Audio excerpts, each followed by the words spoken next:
Age verification. Let's dive into that.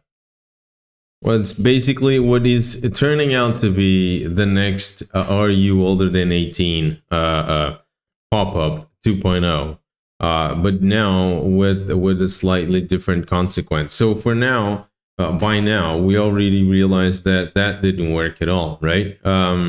Even asking the age of a website, which I think was a thing for a short amount of time in a few websites, still is in the registration forms, but actually didn't work, right? Because people lie. Now we are ramping up that a step up from that, and the idea is this time it will. What's behind this? Games, kids, platforms, and a lot of online content that it's revealed to be harmful for, especially for minors, but not exclusively for minors.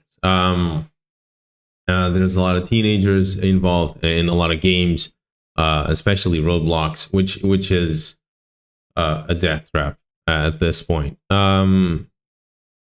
If you have a kid playing that game, just remove it. It's an advice I can give you. There's no way that on it to make that thing safe. Conceptually, it's a cool idea. It's another one of those cases that we usually say in Portugal that hell is full of good intentions. A game that you allow users to create their own worlds, and conceptually, for anyone that likes MMORPGs, it might be appealing. The problem is humans are pretty dark creatures, and we have a few rotten eggs lying around. Actually, we have way too many rotten eggs. But let's address the age verification. Now, corporations will deter that onto the user's responsibility, right? And say, we can't really do anything. When in reality they can, and we all know they can. And regulation steps in and tries to fix things. Problem: they can't distinguish a keyboard from a waffle. And if they can't distinguish a keyboard from a waffle, we can't expect much, can we? Now, the idea is, once again, try to come up with a way for fixing the issue. Try not to put people in danger. Why not remove kids from online in the first place? I think that would probably be a good start. They're not meant to be online. Now, this is going to sound odd because I'm pretty sure that a lot of people, especially around my age, started on this field way too young. Okay, the reason why I wear glasses was actually because my eyes got ruined by the monitors way too early. Those green things full of who knows what end up burning my eyes. Now, but I digress. Back then, internet was a place where you went for a few hours, paid a ton of cash, or used the library, got a few pictures about your favorite cartoons, maybe a few other things, and leave, and that was pretty much it. These days is everywhere, anywhere. It's very easy to have access. Not only that, not only access to kids to have access to, it's also very easy for people with questionable intentions to have access to them as well, which makes this whole thing extremely volatile. It's a volatile environment, and we need to address it as such. And therefore, in my opinion, adding age verification is not going to solve anything. It's just going to make people do more of the same thing, which is lie their asses off. So what's going to happen from here? Well, we already seen what's going to happen in a few platforms, where we had one case of one platform where Discord added age verification, delegated that responsibility to a third party that got hacked in a lot of the identity confirmation documentation, namely driver's license, citizenship IDs, pictures, the whole thing got leaked online, and anyone can basically grab it at this point and make identity theft. Amazing. In order to solve a problem, maybe take a calluses out, say, you're basically cutting your entire leg off. Way to go. I think this is really effective. I think it's a brilliant idea. Now, that leads us into something that I keep saying over and over again. No online platform is safe enough to handle identity information and citizenship identity information. No platform online currently. None. No one. I don't believe in any of those things. And the reason why, because everything gets hacked, or you have a third-party dependency, which means you can never have a full understanding or a full audit of that particular system. You have to trust.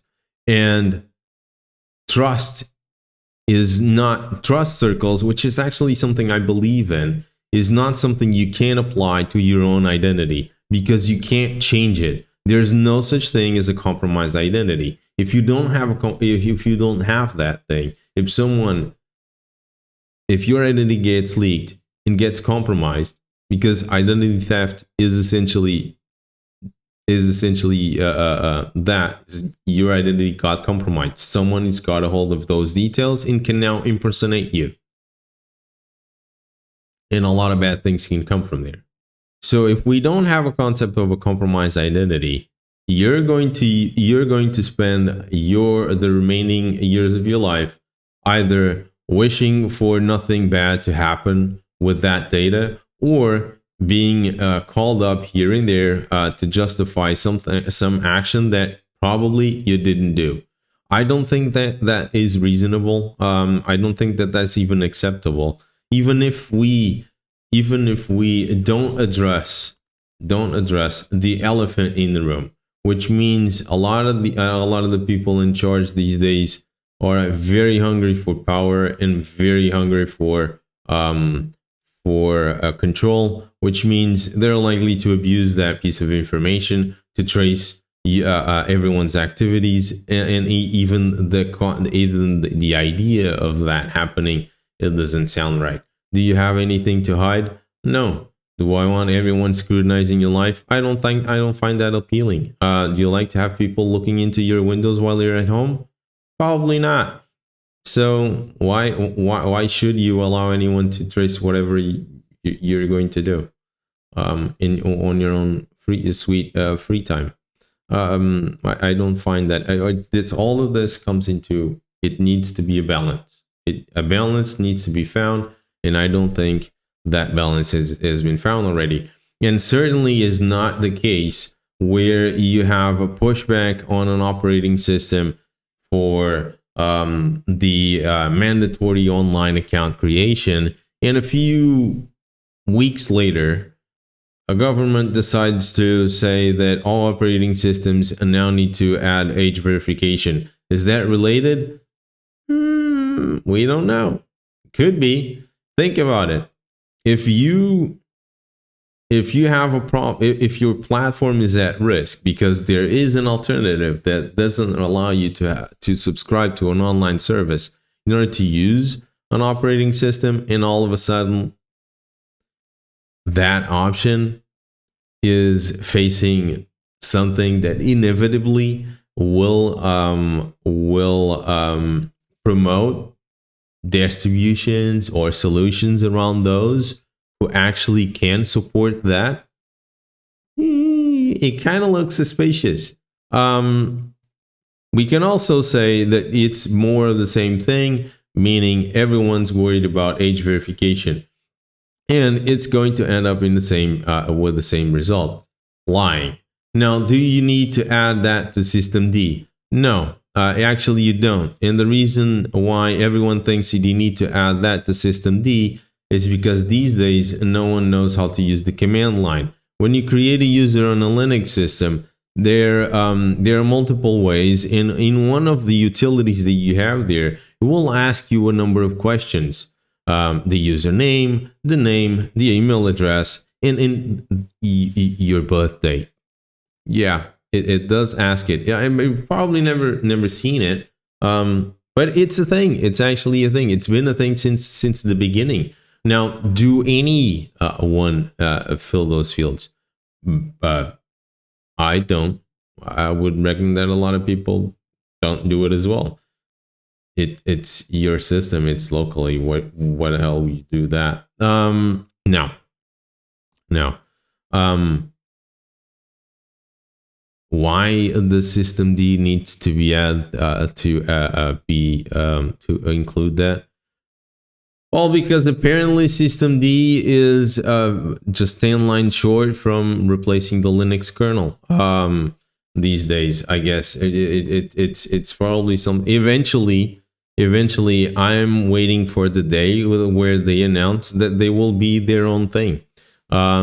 In a full blown OS, because they look they already have services, the HTTP, and who knows what else. So I think adding age verification plus kernel, I think it's just another feature. They probably should consider it for a near future. Now, what's going to end up happening? One or two things might happen. Either these brilliant individuals will actually understand that what they're doing has zero effects. Now, in the UK, though, the rule apparently, according to some statistics that a few websites announced, well, we really don't have a way to verify those, but it's worth what it's worth. Saying that a lot of there were a few online services, namely adult content, they had a drop after they were forced to add identity verification on those platforms, and it's probably one of the few cases where some good might come out of that. Still, we all know that those platforms are pretty cheesy. Because any platform online is pretty cheesy, especially considering the amount of Copilot. And I'm working on something related to statistics on the quality of code since 2024. Spoiler alert. The number of vulnerabilities went up by a factor of 10K a month since 2024. So I would say that the state of the current state of software quality and code quality in general is exactly what you think it is, in the trash. No, not to deviate from the question. Is it a good thing? I think it's a good idea. It's the horrible implementation. Kind of what you would expect if any of the AI CEOs or CEOs from any AI company were to actually code themselves anything worthy or anything close to a product in using the tools that they claim that work beautifully well. And have that as a consequence. So, do I think that we need to solve that problem? Absolutely. Do I think that we found the solution? Nope, I don't. And there was going to be a very difficult pickle to solve. Why? Because information these days is worth a lot of money, and there lies the problem. When a piece of information you need to solve a problem is worth a lot of cash, it oftentimes means abuse. Someone will abuse that information. Think about it.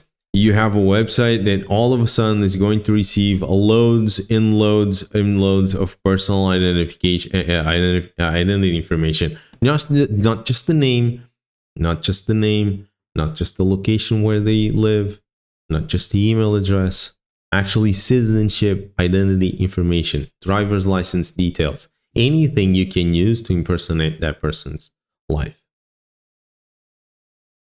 And now add that to low wages, an eternal threat. Look at the risk.